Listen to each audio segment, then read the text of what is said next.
సంభాజీ మహారాజ్ ఛత్రపతి శివాజీ మహారాజ్ పెద్ద కుమారుడు. ఈయన 1657 మే 14న మహారాష్ట్రలోని పురందర్ కోటలో జన్మించడం జరిగింది. శివాజీ మరణం తర్వాత రెండవ ఛత్రపతిగా సింహాసనం అధిరోహించాడు. ఈయన ధైర్యం, పరాక్రమం మరియు యుద్ధ నైపుణ్యాలలో ప్రసిద్ధి చెందడం జరిగింది. సంభాజీ మహారాజ్ చిన్ననాటి నుంచే చదువుల్లో, యుద్ధ కళల్లో ప్రతిభ చూపించారు. పురాణాలు, సంస్కృతం, ఫార్సీ, హిందీ భాషలపై మంచి పట్టు ఉండేది. 9 ఏళ్ల వయసులోనే తల్లిని కోల్పోయారు. ఈయన కేవలం యోధుడే కాదు, పండితుడు కూడా. బుధభూషణం అనే సంస్కృత గ్రంథాన్ని రాశాడని చరిత్రకారులు చెప్పడం జరిగింది.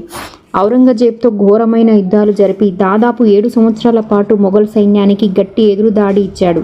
గోల్కొండ, బీజపూర్ సుల్తాన్లతో మైత్రి కుదుర్చుకొని మొఘళ్లకు ప్రతిఘటన చూపించాడు.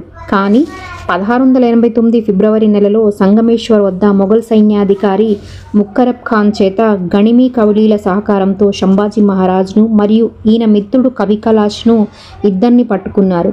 ఔరంగజేబు వారికి ఇస్లాం మతాన్ని స్వీకరించాలని ఆదేశించాడు. కానీ సంభాజీ మహారాజ్ మతం మారేందుకు నిరాకరించాడు.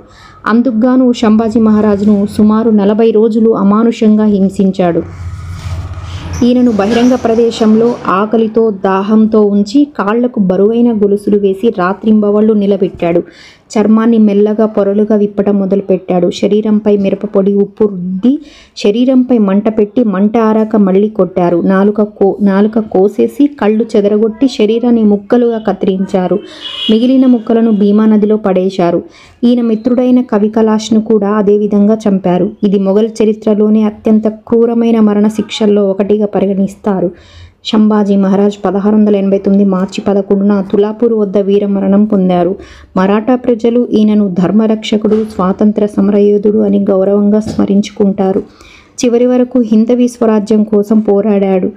మహారాష్ట్రలో ఈయనను ధర్మవీర సంభాజీ మహారాజ్ అని పిలుస్తారు.